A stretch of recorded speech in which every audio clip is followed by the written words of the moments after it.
Hi guys, and welcome to a new Genshin Impact weapon analysis. This is actually my first video, and I'm going to say that I'm sorry if my English is not very good, and I'm trying my best to improve and to try to help other peoples. If you have different ideas, or maybe I'm wrong about something, it can happen, write it in the comment, and we can analyze this weapon together.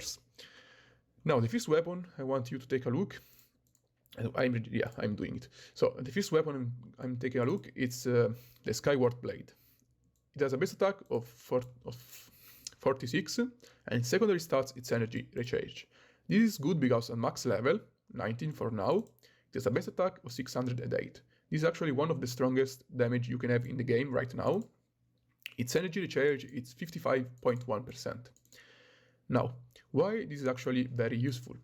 Because when you kill an enemy, you attack it, or use elemental burst under different things, enemies can drop particles or orbs. Now, we can see by these charts that if you have the character on the field, out of the field, and by other things, for example, particle of the same element, neutral or different, we gain a different amount of energy. Usually, the cost of an ultimate goes around to 14 to 100 energy, and so more energy you gain, the quicker you can use your ultimate. And that's the strongest point of this word. Thanks to a 55.1% energy recharge, when we get, for example, let's say that we killed an enemy and it dropped an orb of the same element. So we usually restore 9 energy. If we take a look at this math, we actually restore 5 more. I think that the game actually counts the 4.9 at 5. So you actually, instead of restoring 9, thanks to this weapon, we actually restore 5 more, and so it's 14. And this is actually pretty strong, because usually enemy drop more particles and drop, for example, 2 to 3 orbs and particles when you kill them or when you hit them. So this means that you can actually apply this to every one of these calculation. So you just change the number. For example, there I put 9.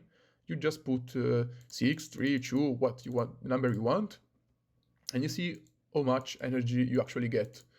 And this is actually very useful, because the more energy you gain, the faster you can ult. You can use your ultimate ability. Let's call it like that.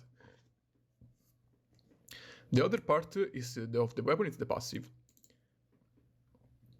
It gives you a crit increase of 4%, so you actually have a more chance of scoring a critical hit, and that's nice. And when you use elemental burst, you gain 10% move speed, 10% attack speed, and increased damage of 20% on normal and charged attacks for 12 seconds. This ability is actually okay.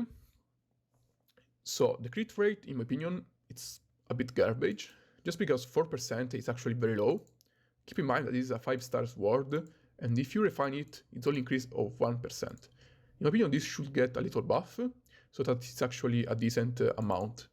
At least a 5-star refine should at least have a 10% crit rate, in my opinion, or even more.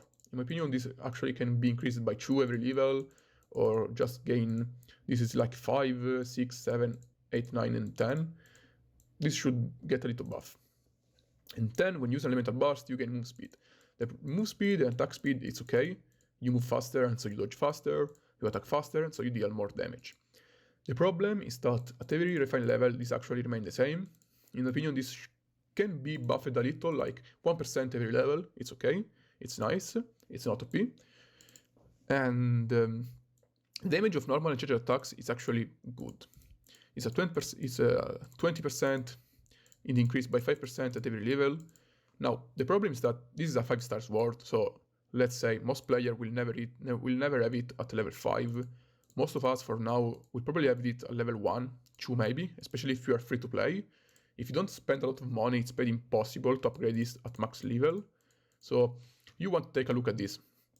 So if you want to be like serious about this, a crit rate of 4% sucks a lot. The 10% move speed and attack speed, it's nice. More damage and easier to dodge enemies, that's okay. And more damage by normal and charged attacks, it's always nice. And this is actually a pretty strong word. strong sword. Why? Because if you take a look at this, these actually are all the characters that can use a sword right now in the game. And you need to think. So this sword actually improve my character attacks, attack speed, etc. But actually give me a lot of energy recharge. So they can spam my ultimate. And so you take a look at this and say, what's the best character that can actually spam my ultimate ability a lot and help my team DPS a lot? And in this case, a lot of people like Jhin, but the Traveler fucking sucks, so don't take a look at this. But Kiki, Ayaka, Keking, a lot of people actually use Keking on his ward. If you want to go to Elemental Keking, there's Bennett, Kenya. The Kenya ultimate is not really powerful, so maybe he's not really the best character. But you just take a look at this, you see your character, you see his base ultimate and see, does this character actually need this ward? Or I can give this ward to, for example, a different character that abuses his ultimate more.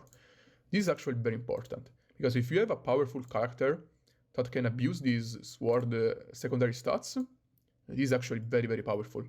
For example, you just use Jhin, use your ultimate, and then you switch, because this actually, the crit rate shouldn't stay, but the second part of the ultimate should. So even if you use elemental burst and then you switch character, the switched character should keep this buff. So for example, you can use Jhin as support, use your ultimate, your elemental burst, you switch to your main DPS, and he still have this buff. The only problem is of course that he only lasts 12 seconds, but 12 seconds is actually a lot of time, and thanks to this energy recharge you can actually just switch, gain your ultimate very fast, and then reuse this ability. So yeah, this weapon is actually very, very nice. If you have it, use it on a decent character, upgrade it. It's a 5-star weapon, so it's actually very, very nice. And it's probably better than most 4-star sword anyway. I hope that this video was useful, and see you on the next one that is probably the other 5-star sword.